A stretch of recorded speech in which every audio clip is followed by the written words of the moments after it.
کیا آپ نے کبھی کسی ایسی حویلی کے بارے میں سنا ہے جو وارث خود چنتی ہو، جہاں دیواریں صرف پرانی نہیں زندہ بھی ہوں، جہاں خاموشی صرف باہر نہیں اندر بھی رہتی ہے؟ السلام علیکم دوستو، خوش آمدید ایک اور خوفناک اردو کہانی میں۔ آپ دیکھ رہے ہیں شبنم کی آواز، اور آج ہم داخل ہوں گے ایک ایسی جگہ جہاں صرف ماضی نہیں آئندہ بھی قید ہے۔ آئیے چلیں چاندنی حویلی کی طرف۔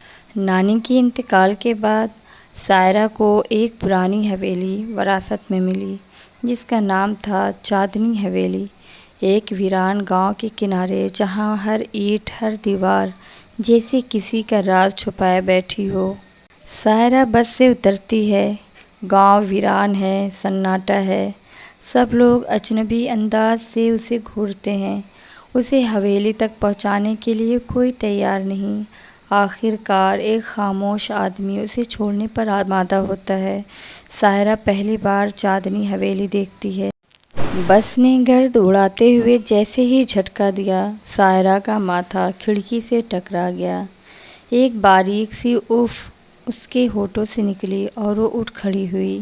اکلوتی مسافر ڈرائیور نے پیچھے مڑ کر کہا، آگے سے کوئی گاڑی نہیں جاتی میڈم، آپ کو پیدل ہی جانا ہوگا۔ سائرہ نے کوئی جواب نہ دیا۔ ہاتھ میں چھوٹا سا بیگ، کندھے پر چمڑے کا بیگ اور ایک فولڈ شدہ کاغذ جس پر ایک پتہ لکھا ہوا تھا، چاندنی حویلی، کوہ شب، ضلع ٹھٹھ۔ جیسے ہی وہ بس سے اتری، فضا میں ہوا کا ایک بے جان جھونکا سایا، گاؤں کا نام نہاد اسٹاپ، ایک ٹیڑھا بینچ، ایک بند چائے کی دکان اور ایک بوڑھا درخت تھا جو شاید خود بھی مرنے کا منتظر تھا۔ گاؤں بالکل خاموش تھا، جیسے وقت یہاں تھم چکا ہو۔ سائرہ نے دل ہی دل میں آہستہ سے کہا، تو یہی ہے۔ چند قدم آگے بڑھنے پر دو بچے ایک دیوار کے پیچھے سے جھانک کر ہنسے، پھر بھاگ گئے۔ ایک بڑھیا نے دروازے کی اوٹ سے اسے دیکھا، پھر سر پر دوپٹہ کھینچ کر اندر چلی گئی۔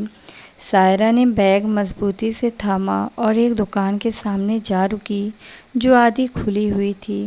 اندر ایک 50 سالہ مرد بیٹھا اخبار پڑھ رہا تھا۔ السلام علیکم، سائرہ نے کہا۔ اس نے سر اٹھائے بغیر جواب دیا، وعلیکم السلام، مجھے چاندنی حویلی جانا ہے، آپ بتا سکتے ہیں کہ راستہ کدھر ہے؟ اب اس نے سر اٹھایا۔ چند لمحے اس نے سائرہ کو دیکھا، پھر اخبار لپیٹ کر کہا، وہاں کیوں جا رہی ہیں؟ مجھے وہاں رہنا ہے، وہ میری نانی کی تھی۔ سائرہ نے وہ کاغذ اسے دکھایا۔ مرد کا چہرہ ایک پل کو سخت ہو گیا۔ وہ جگہ اچھی نہیں ہے، وہاں لوگ نہیں جاتے۔ سائرہ نے ہلکا سا طنزیہ مسکرایا۔ اب وہاں میں رہوں گی، راستہ بتا دیں۔ مرد نے سر ہلایا، راستہ تو ہے مگر اکیلے نہ جائیے۔ جاوید، اس نے پیچھے سے کسی کو آواز دی۔ ایک لمبا خاموش نوجوان تقریباً 30 سال کا پچھلی دکان سے نکلا۔ اس نے سائرہ کو دیکھا، کوئی تاثر نہیں دیا، بس کھڑا رہا۔ اس میڈم کو حویلی تک چھوڑ آؤ۔ نوجوان نے سر جھکایا، پھر آہستہ سے مڑا اور چلنے لگا۔ سائرہ کچھ نہ بولی، بس اس کے پیچھے چلنے لگی۔ گاؤں کی پتلی گلیاں خاموش تھیں، ہر مکان کے دروازے بند تھے، جیسے سائرہ کے قدموں کی چاپ سے کچھ بیدار نہ ہو جائے۔ تمہارا نام کیا ہے؟ سائرہ نے آہستہ سے پوچھا۔ نوجوان رکا نہیں، بس بولا، فیاض۔ تم جانتے ہو چاندنی حویلی کے بارے میں یہ کیا کہانیاں ہیں؟ فیاض نے کوئی جواب نہ دیا۔ سائرہ کی سانس ذرا تیز ہو گئی، وہ بولی، میں ڈرنے والوں میں سے نہیں ہوں۔ فیاض کی پشت سے ایک ہلکی سی آواز آئی، ڈرنا ہی بہتر ہے بی بی۔ پھر خاموشی۔ 10 منٹ کے بعد جنگل کے دہانے پر ایک موڑ کے ساتھ اچانک وہ نمودار ہوئی، چاندنی حویلی، بڑی، سفید، پرانی اور کسی حد تک زندہ لگنے والی۔ در و دیوار پر بیلیں چڑھی تھیں، چھت کے کونے پر ایک کوہ بیٹھا کائیں کائیں کر رہا تھا۔ گیٹ کے دونوں طرف 2 بڑے پتھر کے شیر بنے تھے جن کی آنکھوں میں دیمک گھس چکی تھی۔ فیاض وہیں رک گیا۔ یہاں سے آگے؟ سائرہ نے پوچھا۔ یہاں سے آپ کی زمین شروع ہوتی ہے۔ وہ پلٹا اور بغیر پیچھے دیکھ کے واپس جانے لگا۔ سائرہ دروازے کی طرف بڑھی، اس کی جیب میں چابی تھی، لیکن وہ رک گئی۔ دروازہ پہلے سے کھلا تھا۔ سائرہ کی جیب میں چابی رکی کی رکی رہ گئی۔ اس کے قدم خود بخود تھم گئے، جیسے دروازے کے اس پار کی ہوا کسی پرانی پہچان سے اس کی سانس روکنے لگی ہو۔ کیا کوئی اندر ہے؟ اس نے آہستہ سے آواز لگائی، مگر جواب میں صرف پرندوں کے پر پھڑپھڑانے کی آواز آئی، یا شاید وہ بھی نہیں۔ چند لمحے وہ وہیں کھڑی رہی، انگلیاں بیگ کے پٹوں پر سخت ہو گئیں۔ پھر دھیرے سے اس نے قدم بڑھایا۔ گیٹ کی موٹی زنجیر زنگ آلود تھی، لیکن ہلکی سے جھٹکے پر وہ کائیں کائیں کرتی پیچھے ہٹ گئی۔ دروازے کی ہلکی سی چرچراہٹ ایسی تھی جیسے کسی نے صدیوں کی نیند کے بعد انگڑائی لی ہو۔ اندر داخل ہوتے ہی ایک سرد بھاری ہوا نے سائرہ کا استقبال کیا۔ وہ فضا نہ صرف ٹھنڈی تھی بلکہ بوجھل، ایسی خاموشی جیسی دیواروں نے سانس لینا چھوڑ دیا ہو یا کسی اور کی سانس ابھی تک باقی ہو۔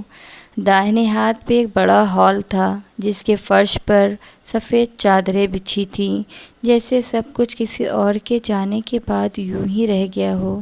کونے میں ایک پرانا گرینڈ پیانو، جس کی چابیاں آدھی باہر نکلی ہوئی تھیں، جیسے کسی نے آخری گانا ادھورا چھوڑ دیا ہو۔ سائرہ آہستہ آہستہ چلتی گئی، ہر قدم پر لکڑی کی فرش چرچرائی، اوپر جھاڑ فانوس گرد سے بھرا ہوا، مگر اب بھی ایک عجیب شان رکھتا تھا۔ دیواروں پر تصویریں تھیں، پرانی عورتیں سنجیدہ آنکھوں سے دیکھتی ہوئی، جیسے سائرہ کو پہچانتی ہوں۔ ایک تصویر ہر کسی نے شاید ناخن سے چہرہ کھرچ دیا تھا۔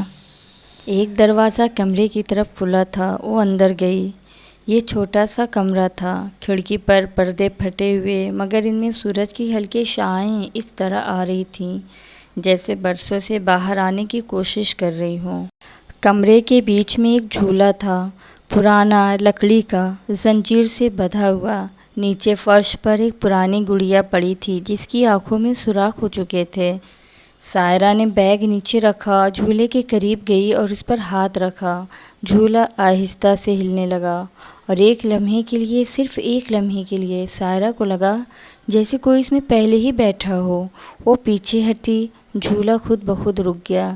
کمرے کے کونے میں ایک پرانا گردآلود صندوق رکھا تھا، اس پر زاہدہ بی بی کا نام مٹی میں اب بھی واضح تھا، یعنی ان کی نانی کا نام زاہدہ بی بی تھا۔ اس نے صندوق کھولا، اندر کتابیں تھیں، سب پر دھاگے بندھے گئے تھے، جیسے نانی نے کبھی کھولنے کی اجازت نہ دی ہو۔ سب کی جلدیں سیاہ رنگ کی، کسی پر عنوان نہیں، صرف ایک پرچے پر چھوٹے حروف میں لکھا تھا، خون، خواب اور خاموشی۔ سائرہ نے کتاب ہاتھ میں لی اور کھولی۔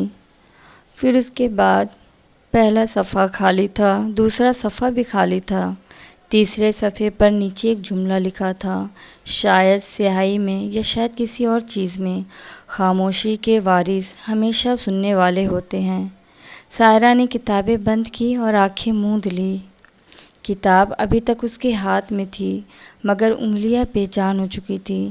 جھولا اب رک چکا تھا اور کمرے کی فضا کسی ایسی لائبریری جیسی محسوس ہو رہی تھی جو سانس بھی خاموشی سے لیتی ہو۔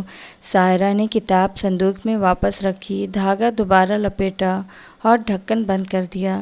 فرش پر کچھ دھول تھی، شاید وہ نشان جو اس کے آنے سے پہلے کسی اور کے قدموں نے چھوڑے تھے، یا شاید صرف وقت کے۔ بیگ دوبارہ کاندھے پر لٹکایا اور وہ کمرے سے باہر نکل کر راہداری میں آئی۔ ایک سائیڈ ٹیبل پر اس کا فولڈ پڑا ہوا تھا، جس میں وہ کاغذات رکھے تھے جو وکیل نے لاہور میں نانی کی تدفین کے دن اسے دیے تھے۔ سائرہ نے صوفے پر بیٹھتے ہوئے فولڈر کھولا۔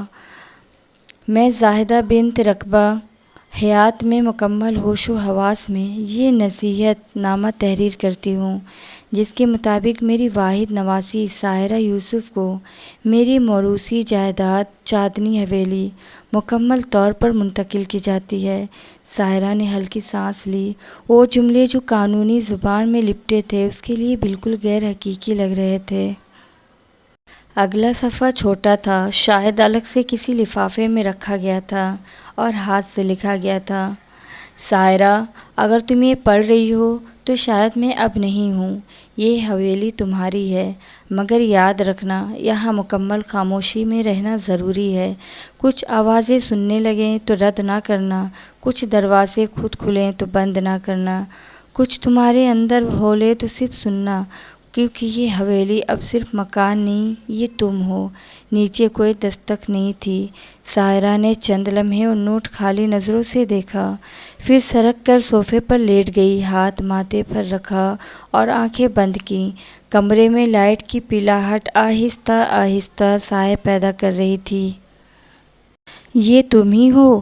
وہ آہستہ سے بڑبڑائی، پھر ہلکے طنز سے ہنس دی۔ خاموشی کا وارث بننا بھی عجیب ہے، مگر وہ ہنسی کمرے کی دیواروں سے ٹکرا کر کہیں گم ہو گئی۔ سائرہ نے اٹھ کر کمرے کا جائزہ لیا۔ جس کمرے میں وہ رکنے کا سوچ رہی تھی وہاں فرنیچر کم اور سائے زیادہ تھے۔ دیوار سے لٹکا آئینہ بادلوں کی آتی جاتی روشنی میں کبھی صاف کبھی دھندلا لگتا، پردے آدھے گرے ہوئے ہوا کے تھپیڑوں سے کبھی سرک جاتے کبھی جم جاتے۔ فرش پر ایک طرف دہلیز قالین بچھا تھا اور دوسرے کونے میں نانی کا پرانا پلنگ، جس پر ایک سوکھی سفید چادر ابھی تک بچھی تھی، جیسے کسی نے برسوں سے اس پر ہاتھ نہ لگایا ہو۔ سائرہ نے بیگ کھولا، چند کتابیں، ایک نیلی ڈائری اور ایک پرانا گڈا نکالا جو وہ بچپن میں نانی کے ہاں چھوڑ آئی تھی۔ وہ حیران ہوئی، یہ اب بھی یہاں تھا۔ گڈے کے چہرے پہ دراریں آ چکی تھیں۔ کتنی چیزیں وقت سے بچ جاتی ہیں اور کتنے لوگ نہیں، وہ بڑبڑائی۔ چادر بدلی، تکیے کو پھٹکارا اور ایک نئی چادر نکال کر بچھا دی۔ کمرے کی لائٹ دھیمی تھی، زرد رنگ میں لرزتی ہوئی، جیسے ہر بلب کو بھی نیند آ رہی ہو۔ سائرہ نے وہی زردی اپنے ذہن میں محسوس کی، کچھ تھکن، کچھ الجھن، کچھ نہ سمجھے گئے خواب۔ اس نے کپڑے بدلے، جوتے اتارے اور بستر پر لیٹ گئی۔ چھت کو تکتی رہی۔ لکڑی کی چھت کے بیچوں بیچ ایک پرانا پنکھا تھا، بغیر پنکھوں کے دیوار پر پرانی گھڑی میں سوئیاں رکی ہوئی تھیں، شاید نانی کے جانے کے بعد سے۔ پھر اس نے لائٹ بند کی۔ کمرے میں اندھیرا پھیل گیا لیکن مکمل نہیں۔ کھڑکی سے آتی روشنی سفید اور ٹھنڈی، جیسے کسی اور دنیا کا دروازہ کھولتی ہو۔ چاروں طرف خاموشی تھی، ایسی خاموشی جس میں اپنے ہی سانس کی آواز اجنبی لگے۔ باہر ہوا بند تھی، پرندے خاموش، درخت ساکت، یہاں تک کہ دل کی دھڑکن بھی آہستہ ہو گئی۔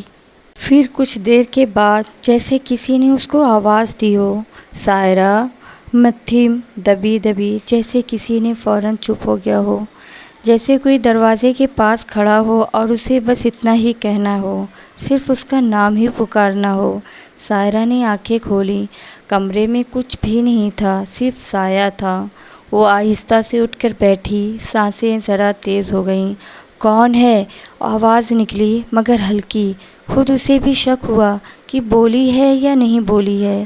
دروازہ نیم وا تھا اور پھر آہستہ آہستہ خود بند ہونے لگا۔ کوئی جھونکا نہیں تھا، کوئی ہوا نہیں، مگر پھر بھی دروازہ بند ہو گیا۔ دروازے کی آخری ٹھک نے سائرہ کی نیند میں کچھ تو بدلا تھا۔ وہ رات ساری آنکھیں بند کیے لیٹی رہی مگر سو نہ سکی۔ جب صبح کی ہلکی نیلی روشنی کھڑکی سے اندر آئی، وہ آنکھیں کھول کر سیدھی ہو کر بیٹھ گئی۔ سامنے دیوار پر پرچھائیں تھیں، عجیب زاویے، جیسے چھت کی کمانوں میں کوئی جھول رہا ہو۔ سائرہ نے کروٹ لی، پھر بستر سے نیچے اتری۔ فرش پر پاؤں رکھتے ہی ایک ٹھنڈا احساس اس کی پنڈلیوں تک جا پہنچا۔ کیا یہ گھر کبھی گرم ہوا بھی تھا؟ وہ آہستہ سے بولی۔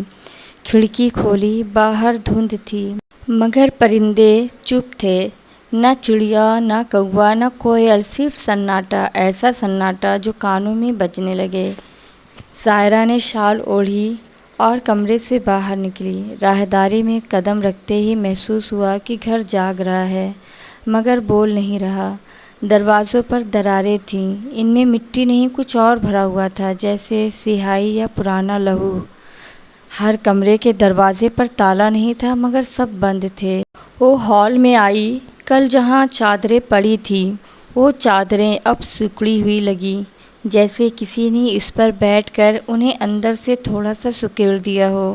ایک پینٹنگ کے نیچے ایک تختی تھی جس پر لفظ مٹے ہوئے تھے، مگر ایک لفظ صاف تھا، لکھا تھا سننا۔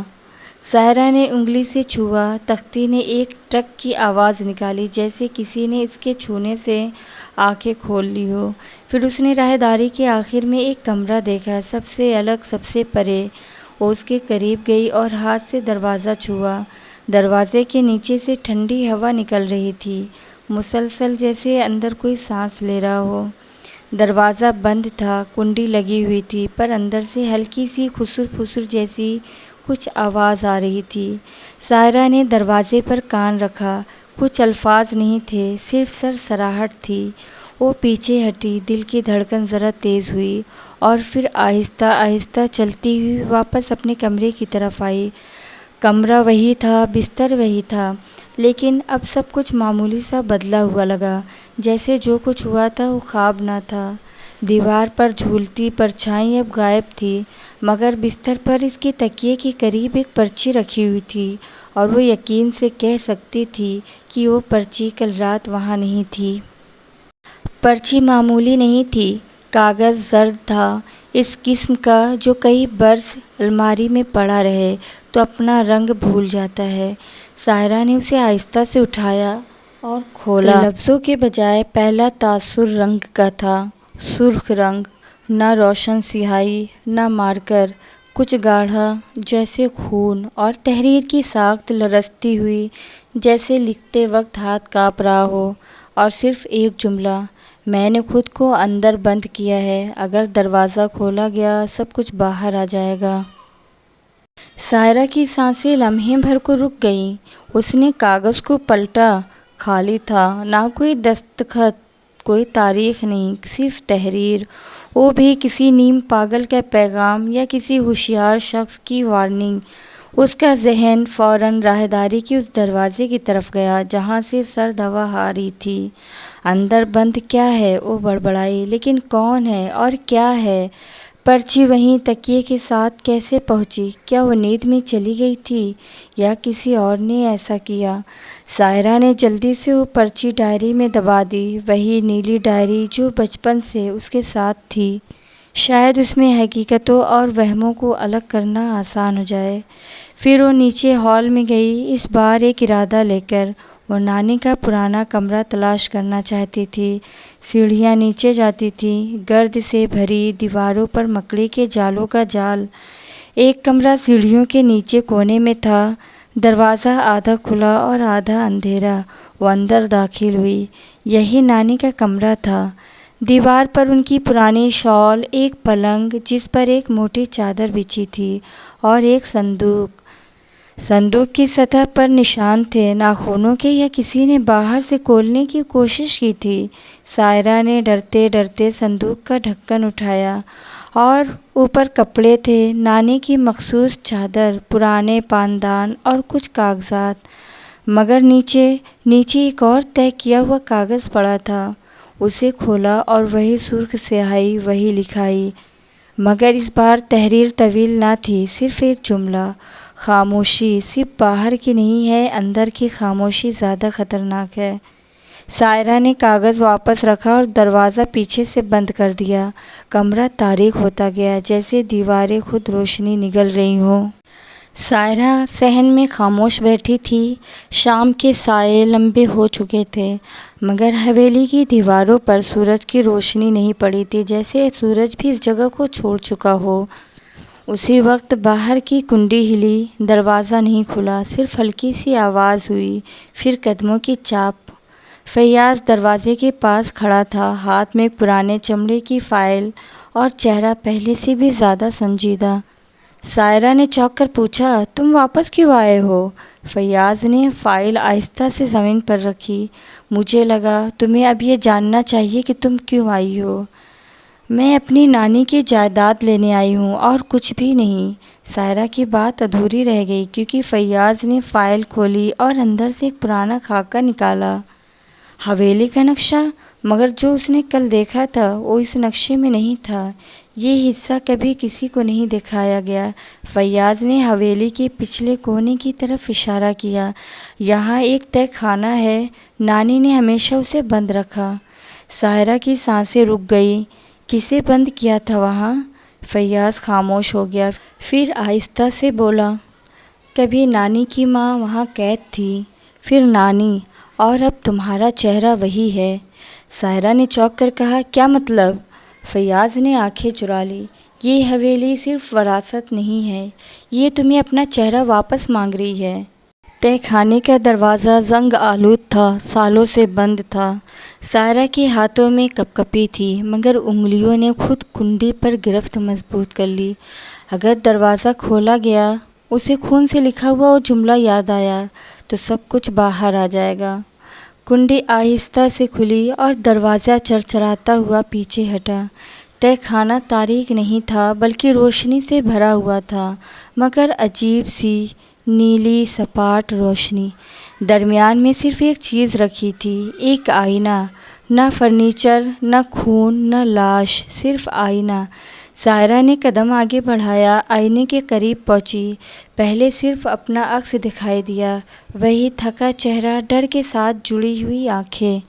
پھر عکس نے مسکرانا شروع کر دیا، مگر ساحرہ نے خود نہیں مسکرایا۔ عکس میں کھڑی وہ ساحرہ کچھ اور تھی، بال تھوڑے لمبے، آنکھیں گہری، اور ہونٹوں پر وہ پراسرار مسکراہٹ جو ساحرہ نے کبھی خود پر نہیں دیکھی۔ پھر عکس نے اپنے ہاتھ بڑھائے، آئینے کے اندر سے باہر کی طرف۔ ساحرہ پیچھے ہٹی، لیکن پیر پھسل گیا، آئینے کے سامنے گر گئی۔ اچانک دروازے پر قدموں کی آواز آئی۔ اس نے چلایا، فیاض! وہ چیخا، ساحرہ باہر آؤ! فیاض دوڑتا ہوا تہہ خانے کی سیڑھیاں اترتا ہے، سانسیں بے قابو، ہاتھوں میں لرزش۔ وہ دروازے تک پہنچتا ہے، مگر دروازہ بند ہے۔ وہ دروازے پر ہاتھ مارتا ہے، آواز دیتا ہے، ساحرہ دروازہ کھولو، ساحرہ! لیکن اندر سے صرف ایک ہنسی آتی ہے، مدھم، پراسرار، جیسے کوئی خوش ہو رہا ہو کہ آخرکار سب کچھ مکمل ہو چکا ہے۔ پھر دروازہ خود بخود آہستہ سے کھلتا ہے۔ اندھیرے میں ایک عورت کھڑی ہے، لمبے بال، سفید لباس، چہرہ آدھا چھپا ہوا۔ فیاض کہتا ہے، ساحرہ! اور وہ عورت مسکرا کر آہستہ سے کہتی ہے، اب حویلی کو نئی آواز مل گئی ہے۔ دروازہ بند ہو چکا تھا، مگر اندر سے ہنسی اب بھی آ رہی تھی۔ تو کیا وہ ساحرہ تھی، یا وہ جو صدیوں سے انتظار میں تھی؟